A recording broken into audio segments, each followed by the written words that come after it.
এটাই বড়দিনের এক মাসই কিন্তু থাকে, এরপরে কিন্তু এটা তুলে নেওয়া হয়। সরি, ভুল বলে এলেছি, 12 দোলের আর কি এক মাস মেলায় কিন্তু ভালো ভিড় আছে আজকে। হ্যাঁ, এখানে শুধু ভিড়টা তোমাদের দেখিয়ে দিচ্ছি, দেখো ভিড়টা দেখো আজকে।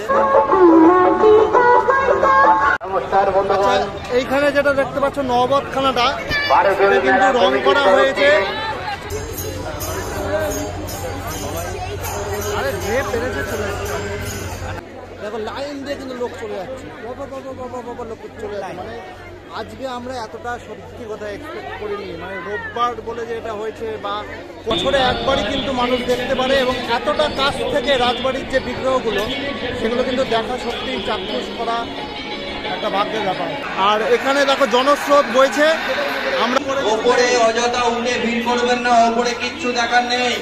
বারবার করে বলছি, যারা ফটো তুলে বারবার টাইম নষ্ট করছেন, অযথা ভিড় করবেন না, নিচে নেমে যান। আজকের গল্পে আপনাদের এক রানীর অভিমানের কাহিনী শোনাবো, যা আমাদের খানিকটা তাজমহলের কথা মনে করিয়ে দেয়। শাহজাহান মমতাজকে ভালোবেসে তাজমহল বানিয়েছিলেন, আর এই গল্পে মহারাজা কৃষ্ণচন্দ্র তার ছোট রানীর অভিমান ভাঙাতে শুরু করলেন 12 দোল উৎসব। সালটা 1745। তখন নদিয়া তথা 3 ভূখণ্ড শাসন করছেন মহারাজা কৃষ্ণচন্দ্র রায়। ছোট রানী মহারাজার কাছে বীরনগরের মেলা দেখতে যাওয়ার প্রবল ইচ্ছে প্রকাশ করলেন, কিন্তু রাজা ছোট রানীকে নিয়ে যাবে বলে কথা দিয়েও রাজকার্যের ব্যস্ততায় কথা রাখতে পারলেন না। এতে ছোট রানীর হলো অভিমান। এমন অবস্থায় রাজা ছোট রানীর মান ভঞ্জনের জন্য তার সভার নবরত্নদের সাথে আলোচনায় বসলেন। পণ্ডিতদের সাথে আলোচনায় ঠিক হলো চৈত্র মাসের শুক্লা একাদশীতে বিষ্ণু মহলের 11টা কক্ষে 12টা রাধাকৃষ্ণ ও গোপালের বিগ্রহ পূর্ব দিকে মুখ করে দোলায় বসিয়ে 3 দিন পুজো করলে বিশেষ ফল পাওয়া যায়। 3 দিনের পুজোয় প্রথম দিন রাজবেশ, দ্বিতীয় দিন ফুল বেশ এবং তৃতীয় দিন রাখাল বেশে সাজিয়ে পুজোর প্রচলন করা হয়। এই পুজো ঘিরে কিছু রোজগারের আশায় রাজবাড়ির মাঠে আয়োজিত হলো মেলা। এই 12টি বিগ্রহ দোলায় বসিয়ে পুজো করা, আর তাকে ঘিরেই এই মেলার নাম 12 দোল। মহারাজা কৃষ্ণচন্দ্র তার রাজ্যের বিভিন্ন প্রান্তে থাকা 12টি বিগ্রহকে একত্রে নিয়ে এসে শুরু করেন 12 দোল মেলা। 12 দোলে বর্তমানে 13টি বিগ্রহ বসানো হয়, তবে আগে 12টি বিগ্রহই থাকতো। বহু বছর আগে তেহট্টের কৃষ্ণ রায়ের বিগ্রহের ক্ষতি হওয়ার কারণে সেটি আর আনা হয় না রাজবাড়িতে। কয়েক বছর আগে অগ্রদ্বীপের গোপীনাথকেও দেওয়া বন্ধ করে দেন অগ্রদ্বীপ মন্দির কর্তৃপক্ষ। তারপর থেকে তার ছবি রেখেই পুজো করা হয়। এখন বাকি সব বিগ্রহের বেশিরভাগটাই থাকে কৃষ্ণনগর রাজবাড়ির ঠাকুর ঘরে। বর্তমানে 12 দোলে আসা বিগ্রহগুলোর নাম হলো সর্বশ্রী শ্রী বলরাম, নারুগোপাল, নদের গোপাল, গড়ের গোপাল, গোপীনাথ, বড় নারায়ণচন্দ্র, ছোট নারায়ণচন্দ্র, গোষ্ঠবিহার, মদন গোপাল, গোবিন্দদেব ও গোপীমোহন, কৃষ্ণচন্দ্র ও রাধাকান্ত। আজও অনেকে আবির তুলে রাখে 12 দোলের বিগ্রহগুলিকে দেওয়ার জন্য, আবার অনেকে নিজের বাড়ির ফলও দান করে এখানে। সেই সময়ে একদিকে বর্গী আক্রমণে বিপর্যস্ত বাংলা, অন্যদিকে নবাবের রাজস্ব আদায়ের ক্রমাগত চাপ। এরই মাঝে সাধারণ মানুষের কাছে এই মেলা হয়ে উঠেছিল বিনোদন এবং কেনাবেচার এক টুকরো মরুদ্যান। সেই মেলা ক্রমশ বিশাল আকার ধারণ করে জনপ্রিয় ও বিখ্যাত হয়ে উঠেছে।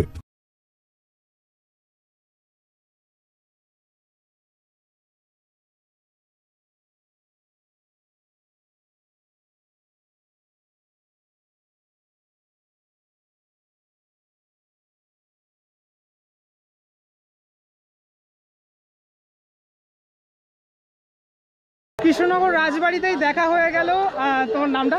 আকাশ। আকাশ। আকাশের সাথে দেখা হয়ে গেল। এখানেই থাকো তো? হ্যাঁ, এখানেই। কোন জায়গাটা বলো? আমার হচ্ছে বাড়ি শক্তিনগর 5 মাথা মোড়। আচ্ছা, তো আমার ফেসবুকে একটা পেজ আছে আকাশ ফটোগ্রাফি, আচ্ছা, আছে দাদার মতো, দাদার থেকে শেখা, দাদার মতোই আমি কাজ করি। হ্যাঁ, টুকটাক একটু ভিডিও বানাই, যদি ভালো লাগে একটু লাইক করে দিও। একদমই তাই, সাবস্ক্রাইব করে দিও। দাদার চ্যানেলকে অবশ্যই আগে সাবস্ক্রাইব। আগামী দিনে তো কৃষ্ণনগরে তো আরো আসবো আমি, মানে নট অনলি কৃষ্ণনগর, মানে নদিয়া ডিস্ট্রিক্ট, ঠিক আছে? তো নদিয়া ডিস্ট্রিক্টে তো আসবোই আমি। কি কি মানে রয়েছে এখানে আমাকে ইনস্টাগ্রামে বলে দিও, মানে একসাথেই তো একই ফ্রেমে দেখা যাবে, অনেকবারই দেখা যাবে। যাই হোক, বলতে গেলে নদিয়া জেলা একটা ঐতিহ্যের জেলা।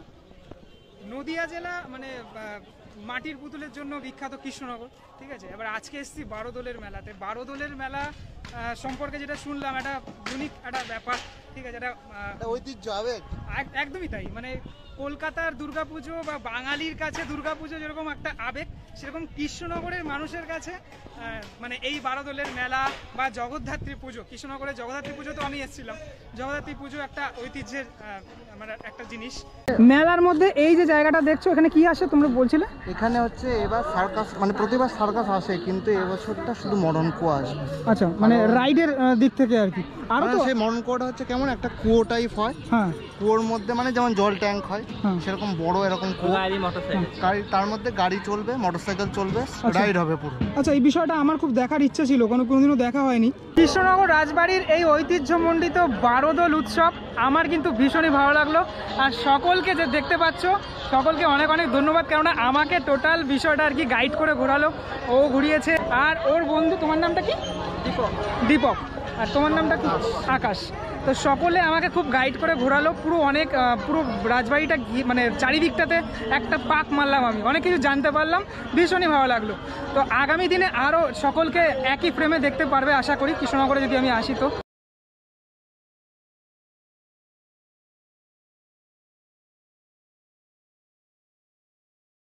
গুড ইভিনিং, শুভ সন্ধ্যা সবাইকে, স্বাগত আর একটা নতুন ব্লগে। আজকে আমরা চলে এসেছি কৃষ্ণনগর বারোদোল মেলা। আজকে আমরা আসবো কৃষ্ণনগর বারোদোল মেলায়, আমার সঙ্গে দেবানন্দাও আছে। তো আমরা আজকে যেটা করব, কৃষ্ণনগর বারোদোল মেলায় যেটা মেন, সেটা হচ্ছে 3টে দিন বিগ্রহ থাকবে, 12টা বিগ্রহ এখানে থাকে, 3 দিন থাকবে ভিডিও মানে বিগ্রহটা। তো এবার সেটাই দেখতে যাব আর জানবো কিছু ইতিহাস। এবার যেটা করবো, এখানে একটা সেতু টাইপ আছে, এই যে আমার পিছনে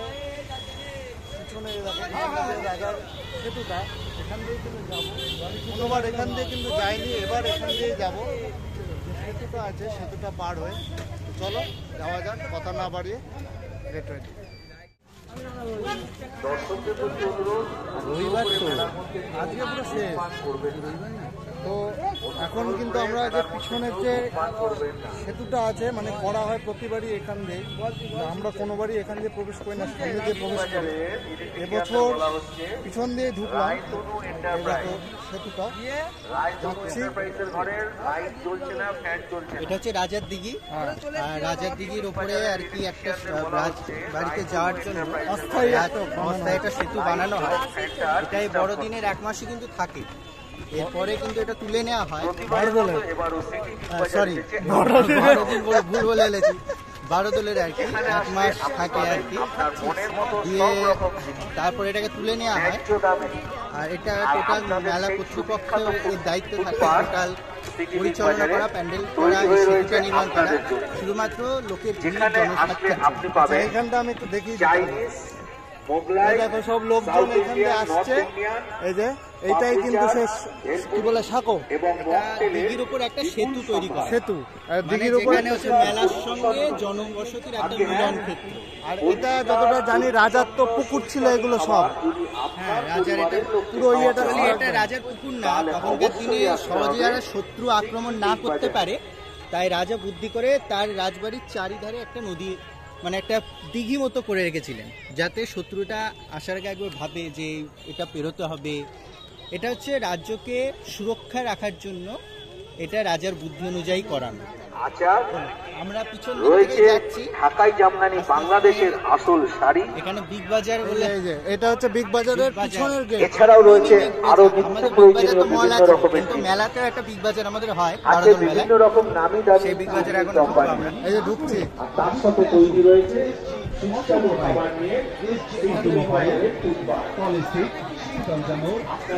বিশাল ভিড় আছে, বিশাল।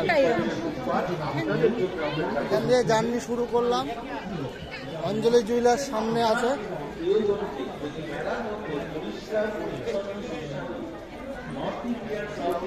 আচ্ছা, তোমাদের তো ঠাকুরটা দেখাবো বলেছি, আগে ঠাকুরটা দেখাবো। তার আগে এইখান দিয়ে যেহেতু প্রবেশ করলাম, তো আগে গেটটা দিয়ে বেরিয়ে যায় নাকি?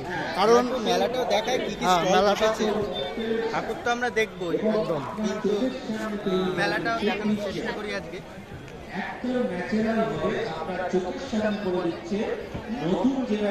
অনেক স্টল বসা বাকি আছে, সবই বসে গেছে, কিছু কিছু তাদের ডেকোরেশন করা বাকি আছে। আসল মকটেলের স্বাদ যদি পেতে হয় তাহলে অবশ্যই আসতে হবে সিটি বাজারে ফুড পয়েন্ট, যেখানে একমাত্র পরিষ্কার পরিচ্ছন্ন খাওয়ার নির্ভরযোগ্য জায়গা সিটি বাজারের ফুড পার্ক। মেলায় কিন্তু ভালো ভিড় আছে আজকে। হ্যাঁ, আমরা মেলাটা মেনলি আজকে দেখাচ্ছি না, বিগ বাজারের এইখান দিয়ে আমরা বেরিয়ে যাব, আর ঠাকুরের জায়গাটায় আমরা কিন্তু চলে যাবো ধীরে ধীরে। আমরা বিগ বাজারটা ক্রস করে ঠাকুরের জায়গাটায় যাচ্ছি। আমার পিছনে দোকানটা এখানে শুধু ভিড়টা তোমাদের দেখিয়ে দিচ্ছি। দেখো ভিড়টা দেখো, আজকে রোববারের সঙ্গে সব ছেলে কি বলবো, ভিড়টা দেখো।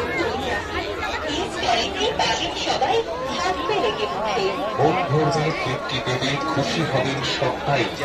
জয় বাবা লোকনাথ, জয় বাবা লোকনাথ কুকি স্টল এবং জয় মা দুর্গা স্টল। সার্কাস কিন্তু এখন চলছে, সম্ভব দেখানোর চেষ্টা করছি।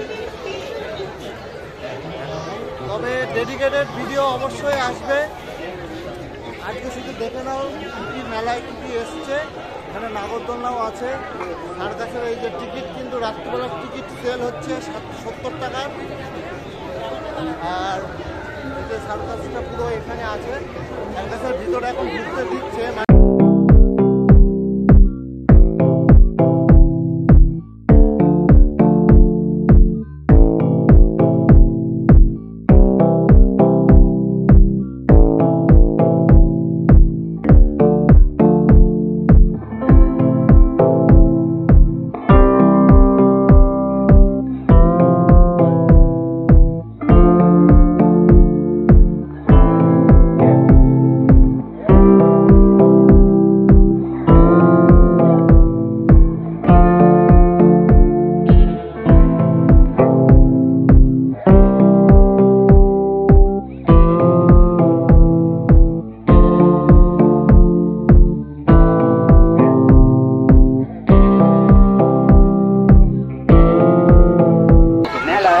মদ্যপান ও ধূমপান করিবেন না।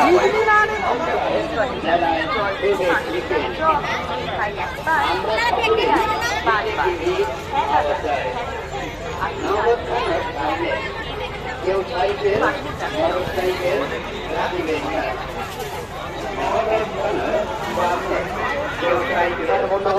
এইখানে যেটা দেখতে পাচ্ছ নববতখানাটা, কিন্তু রং করা হয়েছে। আওয়াজ কিছু শোনা যাচ্ছে না। জানাই আন্তরিক প্রীতি শুভেচ্ছা ও অভিনন্দন। অনুগ্রহ করে করবেন কিছু সতর্কীকরণ। মেলায়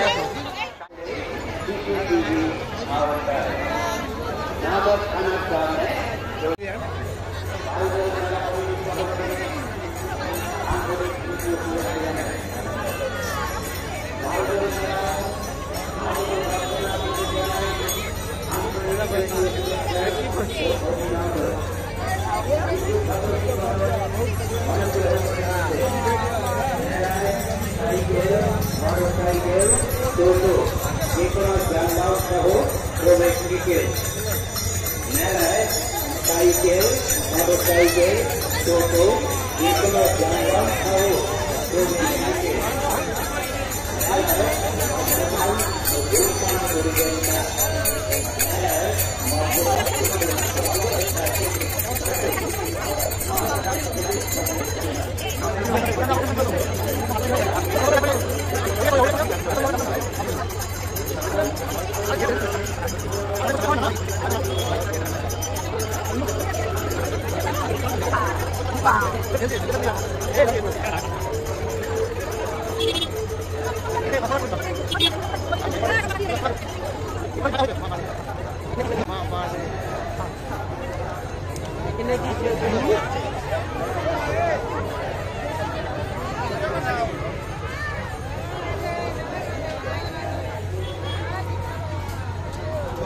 জায়গাটা ফাঁকা পাওয়া। এই যে পুরো লাইনটা দেখো, এখান দিয়ে কিন্তু লাইন যাচ্ছে আর এখানে একজন দাঁড়িয়ে আছে কৃষ্ণ।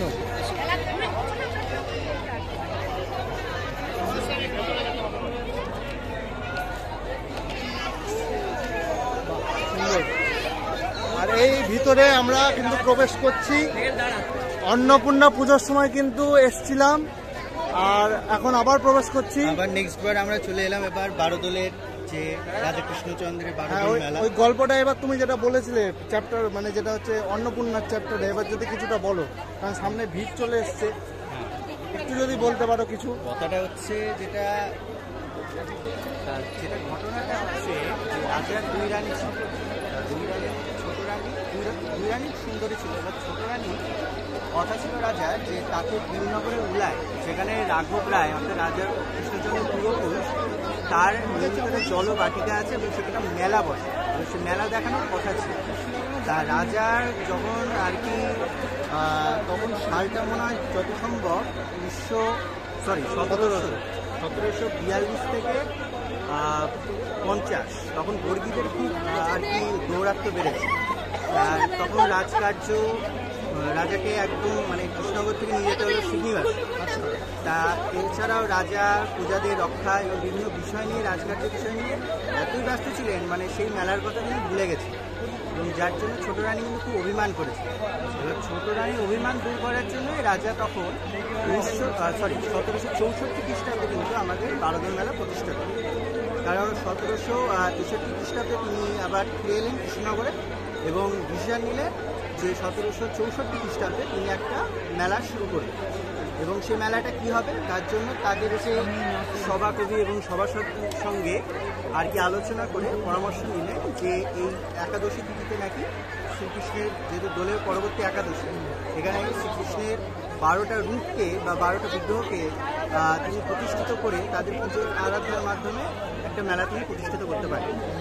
এবং তখনকার দিনে নবাবের খাজনা, ইংরেজদের কর, এইসব তো দৌরাত্ম্য ছিল, তাছাড়াও বর্গীদের আক্রমণে অনেক ক্ষয়ক্ষতি, সেইগুলো মেকআপের জন্য এখানকার যে লোকেরা তারাও ওই মেলাতে রুজি রোজগার একটা সুযোগ পেল এবং সেভাবে শুরু হলো কিন্তু রাজা কৃষ্ণচন্দ্রের হাত থেকেই বারোদল।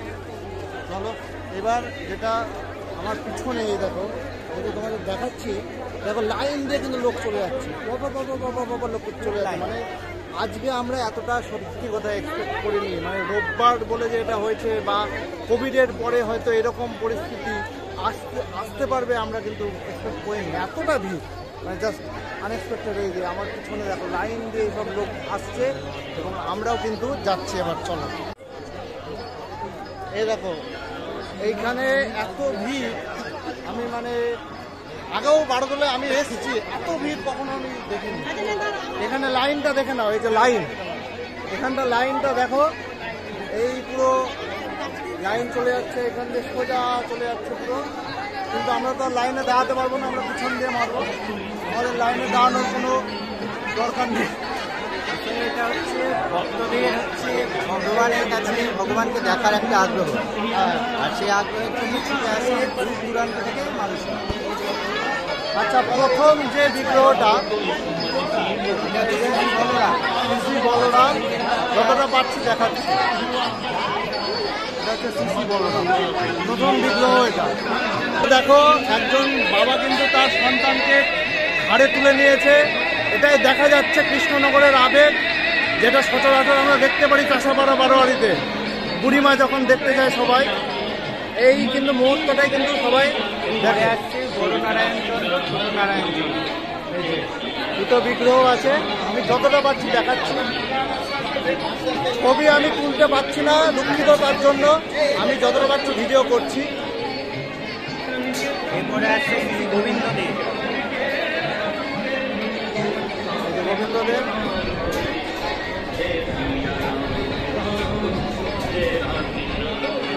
এগিয়ে যাচ্ছে ধীরে ধীরে। গোবিন্দ কিন্তু শ্রীকৃষ্ণের একটা রূপেরই বর্ণন করে, মানে তার অর্থগত শব্দ নামে যেটা আমরা পাই না, তার মধ্যে গোবিন্দের একটা নাম আছে। এবং সেই গোবিন্দ মূর্তিগুলো তোমরা দেখতে পাচ্ছ, চলো সেকেন্ড তারপরে মানে এক একটা শ্রীকৃষ্ণের রূপের এবং তাদের নামকরণ হিসাবে বিগ্রহ। তারপরে যেটা গোপীমোহন, এই যে ক্যামেরা বন্দি করছে কিন্তু সবাই একবার হলেও, কারণ এই দৃশ্য বছরে একবারই কিন্তু মানুষ দেখতে পারে এবং এতটা কাছ থেকে রাজবাড়ির যে বিগ্রহগুলো সেগুলো কিন্তু দেখা সত্যি চাক্ষুষ করা একটা ভাগ্যের ব্যাপার। এটা কি বললে? শ্রী শ্রী গোপীমোহন অর্থাৎ গোপীগণ, যেটা আমাদের এই দেখো আমি তোমাকে লেন্সের মাধ্যমে দেখাচ্ছি, একজন মোহন আর কি ক্যামেরা বন্দি করলো। মানে তাদের সখা। আচ্ছা, আরেকটি বিগ্রহের দিকে যাচ্ছি। তারপর হচ্ছে নদের গোপাল। আচ্ছা, এটা নদের গোপাল। নদের গোপাল মানে হচ্ছে নদিয়ারি গোপাল, আচ্ছা, এই জন্য নদের গোপাল। তারপর হচ্ছে গোপীনাথ। গোপীনাথের বিগ্রহ এখন একটু রাজবাড়ির কলহের জন্য আর কি আসে না। এবার তার বিগ্রহ পরিবর্তে তার কিন্তু ছবিটা কিন্তু রাখা আছে। ছবিটাই কিন্তু রথতলায় করে দিচ্ছেন, যেটা এখন কৃষ্ণনগর রথতলায় হয়। আর সেটা অবশ্যই তোমরা ভিডিওতে দেখতে পারবে, চেক আউট করে নিও। রথের ভিডিও আমার যেটা আছে সেখানে কিন্তু আছে। আচ্ছা, এখানে কিন্তু অনেক কটা বিগ্রহ দেখতে পাচ্ছি, 3টে সিংহাসন রাখা আছে। তার মাঝখানের যে সিংহাসনটা সেটাই মেন আছে গড়ের গোপাল, এবং তার দুই পাশে কিন্তু দুটো সিংহাসন দেখতে পাচ্ছি, যেটা নতুন ইনক্লুড হয়েছে। নতুন ইনক্লুড করা হয়েছে, যেহেতু রাজবাড়িতে বিভিন্ন বিগ্রহ আছে সেগুলোকেও আনা হয়েছে। আচ্ছা, এরপরে যেটা যাচ্ছি এরপরে আছে গোষ্ঠ বিহারী। এটা হচ্ছে গোষ্ঠ বিহারী, অর্থাৎ যে গোপালক, অর্থাৎ গরু চড়িয়ে বেড়ান, সেই জন্য গোষ্ঠ বিহারী। বংশী বাজিয়ে বাজিয়ে তিনি যাচ্ছেন হচ্ছে গরু চড়াতে, তারই মূর্তি হিসাবে গোষ্ঠ বিহারী। আচ্ছা, এবার যেটা সেটা তারপরে আছে নাড়ু গোপাল, অর্থাৎ নাড়ু মানে হচ্ছে বাচ্চাকে বলা হয়, তার ননি খেতে ভালোবাসতেন আর খুব কিউট দেখতেও ছিলেন, সেই জন্য নাড়ু গোপাল। প্রচণ্ড ভিড়, মানে ক্যামেরা সামলানো যাচ্ছে না। আচ্ছা, এর পরেরটা কি আছে? এরপরে আছে কৃষ্ণচন্দ্র আর লক্ষ্মীকান্ত। আমি যতটা পাচ্ছি দেখানোর চেষ্টা করছি এখানে।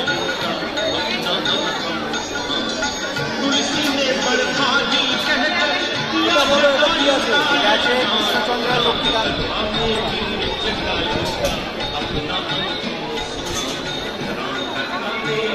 এবার আমরা লাস্ট যেটা সেটাই যাচ্ছে, একদম লাস্টের এইটা দিয়ে শেষ হবে। মানে বিগ্রহের যে তালিকা, 12টা বিগ্রহ, 12 দোল, যার জন্য দেখো কত মালা পড়েছে। বড় বিগ্রহ এটাই, মদন গোপাল।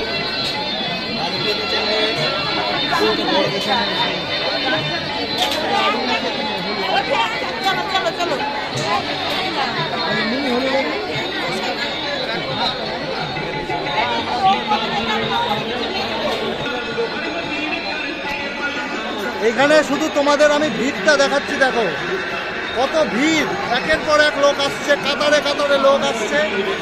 এখান দিয়ে লোকেরা একটু যাচ্ছে, নাট মন্দিরটা দেখছে, আবার ফিরে আসছে। ভিড়টাকে শুধু দেখে দাও, একের পর এক ভিড়, দেখো কত লোক, এত ভিড় আমি কিন্তু জন্মেও কোনোদিন বারদোলের ইতিহাসে আমি দেখিনি। মানে আমি যবে থেকে আসছি এখানে, মানে ছোট থেকেই তো আসছি, এত ভিড় আমি কখনো চাক্ষুষ করিনি। এবছর যা রেকর্ড ভেঙে দিল, আমার মনে হচ্ছে এবছরের রেকর্ড পুরো ভেঙে দিল আজকের ভিড়। আমরা কিন্তু এবার এখান থেকে বেরিয়ে যাব, কারণ এর মধ্যে থাকা মানে তেমন ভিডিও আমি করতেও পারবো না। তোমাদের কাছে আমি দুঃখিত, আমি ফটো তুলতে পারিনি। দেবানন্দা যতটুকু পেরেছে তোমাদের বলেছে, আর কিছু ভয়েস আমি দিয়ে দেব, কারণ এর মধ্যে চেঁচানো মানে বৃথা। সবাই একবার হলেও তাদের ক্যামেরা বন্দি করছে, আর এইভাবে কিন্তু এই দেখো ঘাড়ে করে কিন্তু নিয়ে যাওয়া হচ্ছে তাদের সন্তানকে। একবার হলেও দেখানোর চেষ্টা করা হচ্ছে বিগ্রহগুলোকে। চলো এখানে কিন্তু এন্ড করছি, বাইরে গিয়ে দেখি যদি কিছু বলা যায়। আজকে এখানে মেলায় মানে আমরা এন্ড করছি।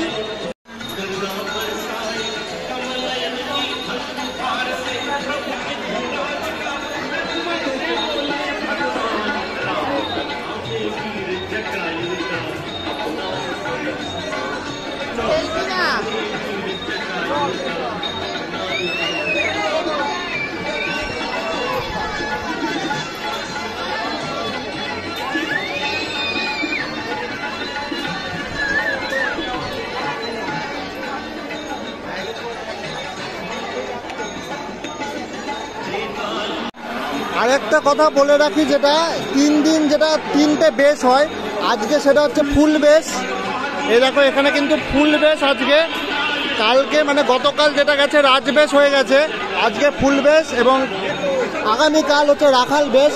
কালকে শেষ হয়ে যাবে বিগ্রহ দেখা, যেটা মেন বারদোল, সেটা কিন্তু কাল শেষ, এটা বলে রাখলাম। আর এখানে দেখো জনস্রোত বইছে, আমরা শেষ করলাম।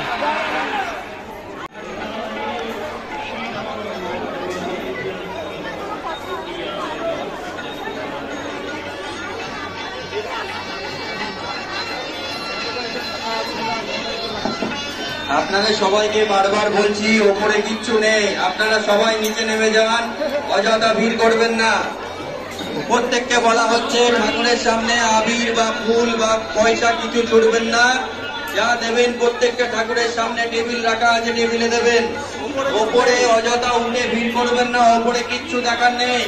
বারবার করে বলছি, যারা ফটো তুলে বারবার টাইম নষ্ট করছেন, অযথা ভিড় করবেন না, নিচে নেমে যান। হালকা হয়েছে, ভিড়টা একটু হালকা হয়েছে, মানে বন্যা বয়ে গেল।